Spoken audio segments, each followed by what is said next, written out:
નમસ્તે મિત્રો, દીર્ઘ educational classic ચેનલમાં આપનું ફરી એકવાર ખૂબ ખૂબ હાર્દિક સ્વાગત છે. મિત્રો, આજે આપણે શ્રી ચુનીલાલ મડિયાની નવલકથા લીલોડી ધરતી 2 પ્રકરણ 27મું જોઈશું. તો ચાલો મિત્રો, વિડીયો શરૂ કરીએ. રથ ફરી ગયા. સંતુની દર્દભરી ચીસોને ઉન્માદ ભર્યા અટ્ટહાસ્યો સાંભળીને અડખે પડખેથી પડોશીઓ દોડી આવ્યા. શું થયું? શું થયું? શું કામે રૂવે છે? આતી રૂવે છે કે ખીખિયાટા કરે છે?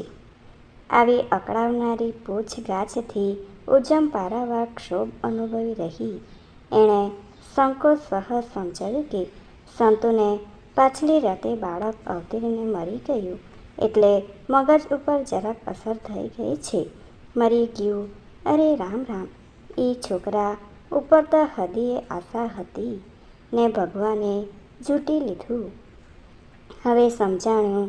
રાત્ય આખી ડાગ્યો રોતો તો તયે મનમાં થાતું તું જ, કોકને ઘેર જમણા આવ્યા લાગે છે.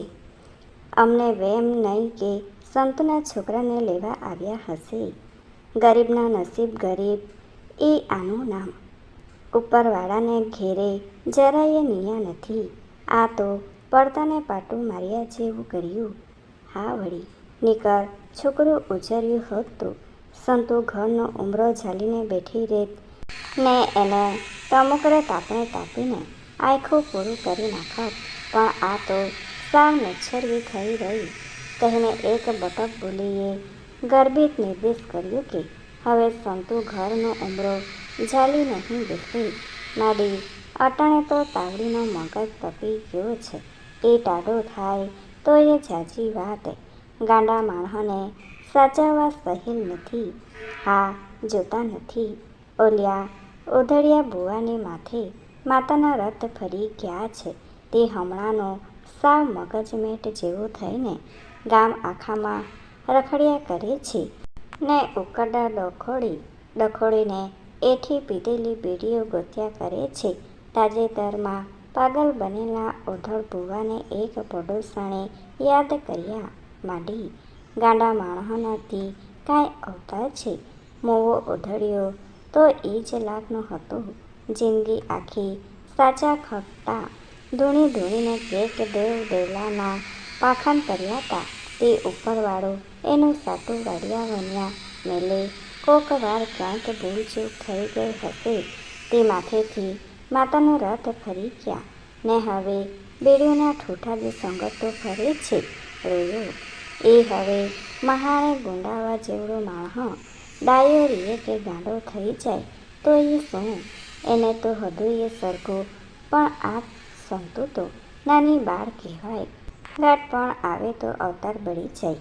અને પછી તો સંતુને નિમિત્તે ગુંદાસરમાં પૂર્વે કોણ વિખ્યાત પાગલો થઈ ગયેલા, એમના પાગલપણાના વિશિષ્ટ લક્ષણો શા હતા, તેઓ કેવી રીતે જીવ્યા ને કેવી રીતે મરી પરવાર્યા, એની આખી વંશાવળીઓ ઉખેડી અને એમના કડીબદ્ધ ઇતિહાસો પણ રજૂ થઈ ગયા. આખરે કંટાળી ઉજ્જમે આ સહુ શુભેચ્છકોને વિદાય કર્યા. ત્યાં ધન્યો ગોવાળ સાંજનું દૂધ દોવા આવી પહોંચ્યો. સંતુ અત્યારે લાંબી રોકડને હાસાહસ કર્યા પછી જરીવાર જંપી ગઈ હતી. પણ ઉજ્જમ જાણતી હતી કે કાબરીની સન્મુખ મુકાયેલું ગાભા ભરેલું બચલું જોઈને સંતુને ઉન્માદ થઈ આવે છે. તેથી એમણે ધન્યાને કહ્યું, આ તારું મોઢકણું આ કોડિયામાંથી બહાર કાઢ્યો. પણ બાપુ, એને બહારું કાઢીશ તો કાબરી કથળી ઉઠશે ને દોવા જ નહીં દીએ. મર કથળી ઉઠે, ભલે દોવા ન દીએ. ઉજ્જમે કહ્યું, એ ગાભાએ સંતુને ગભરાવી મેલી છે. એને ભાડે છે ને મોઢામાંથી કાળું બોકાહું નીકળી જાય છે. ધન્યો એમ સહેલાઈથી સમજે એવો નહોતો. એને મોઢકણાની આવશ્યકતા અંગે પુષ્કળ દલીલો કરી. કાબરીને ખબરયે પડશે કે મારું વાછરડું મરી ગયું છે તો પછી કોઈને ડુકડા આવવા જ ન દીએ. બુરાઈ થઈ જશે, મારકણી થઈ જશે. આજ તો શું કોઈ કાળીએ દોવા નહીં દઈએ, જેને ને તેને ડીકે લેતી થઈ જશે, કાયમની વસકી જશે. જે થવાનું હોય એ મોર થાય, પણ મારે લાખ વાતે એ મોઢકણું ઘોડિયામાં ન જોઈએ. પણ તમારી ઘોડિયામાં આ કાંઈ નવી નવાઈનું છે? ગાયનું બચ્ચલું બગડી જાય તયે મોઢકણું તો મેલવું જ જોઈએ ને. પણ આ અમારા ઘરમાં તો ગાયના બચલાને માટે સંતુનું જીવતર બગડી ગયું. એનું કેમ?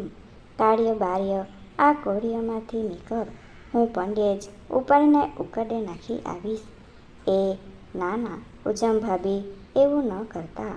ઉકરડે નાખી આવશો તો મારે રાત્યો રાત ગાબા ભેગા કરીને બુદર મેરાઈ પાસે નવું વાછરડું ભરાવવું પડશે.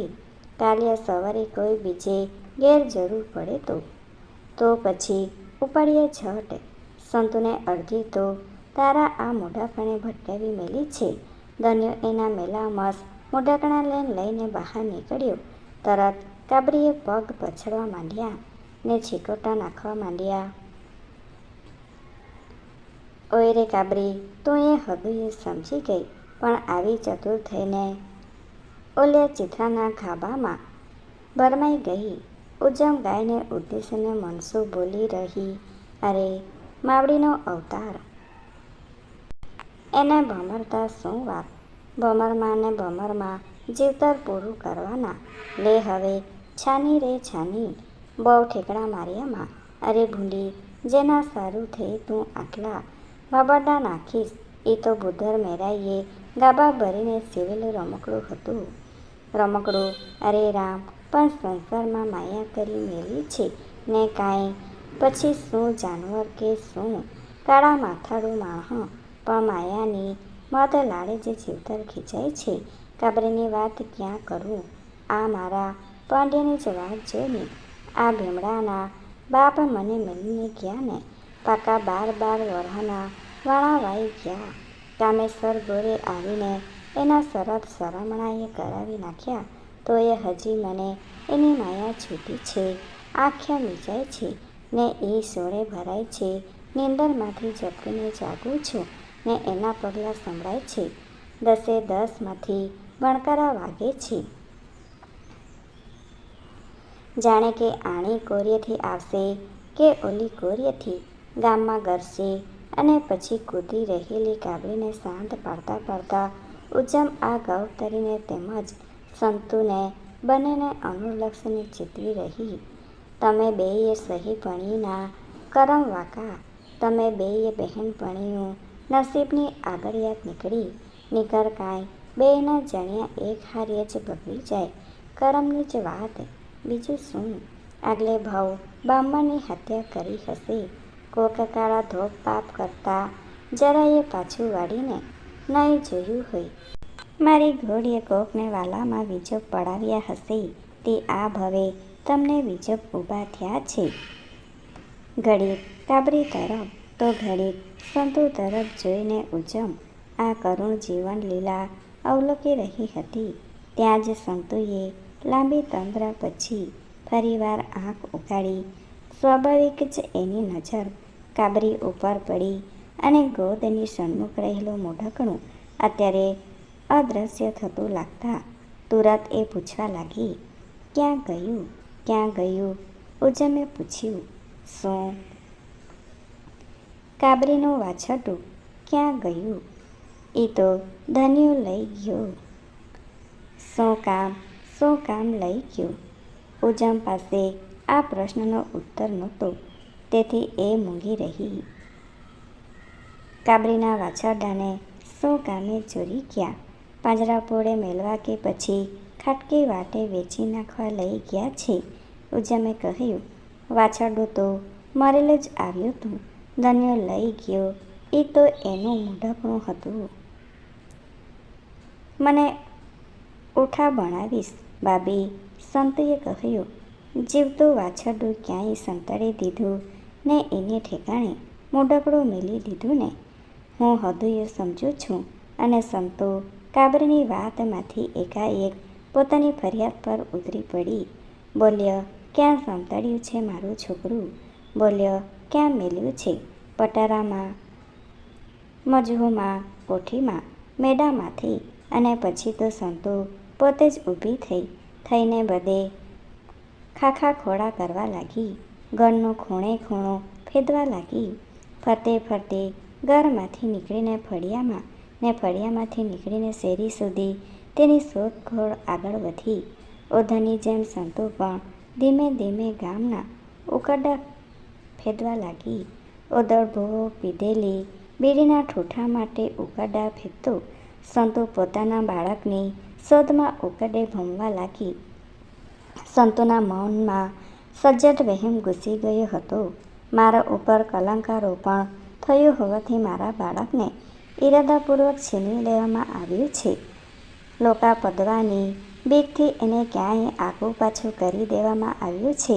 એ બાળકનું આગમન ઘરમાં તેમજ ગામના અણગમતું હતું, તેથી એને અદ્રશ્ય કરી દેવામાં આવ્યું છે.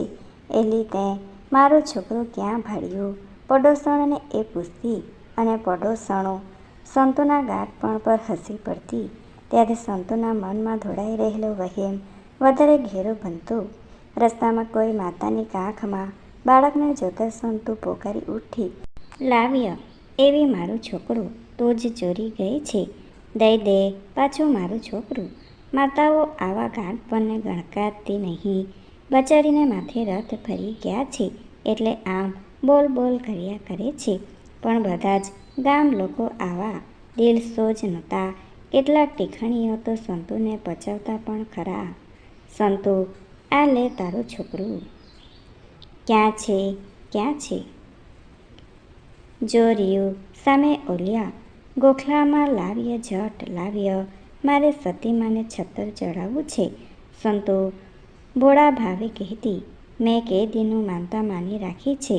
જુસ્બો ગાચી સત્તર ચડાવી ગયો તે દીનું મેં એ માનતા માની છે. જુસ્બાના છોકરાની ઘોડીએ હું એને સતીમાને થાને કે પગે લગાડીને છત્તર ચડાવીશ. દેખાડિયા ઝટ ક્યાં છે? જો બેઠું ઓલિયા જાડિયામાં, તું ગઈ એટલે સંતાઈ ગયું. જો પાછું ઓલીપાથી નીકળ્યું. દોડીએ દોડીએ ઝટ નીકર વળી પાછું વયું જાશે.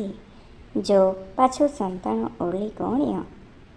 ઝાલ્યા ઝાલ્યા ઝટ નીકર વળી પાછું હાથમાંથી વયું જાશે. વાજો વાજ. એલા મને ટગવસ શું કામ? દેખાડિયાની ક્યાં છે મારું છોકરું?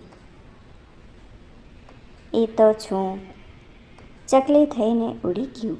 સંતો દયામણી મળે પૂછી રહેતી, શું કામે ઉડી જવા દીધું? તોફાની છોકરાઓ સંતોની આ પજવણી કરતા ત્યારે કોઈ મોટેરાઓએ એ તોફાનીઓને ટપારતા, એ લાવ બચાડી દુખિયારીને વધારે દખ દીયો છો, ખબરદાર એને કોઈએ વતાવી છે તો.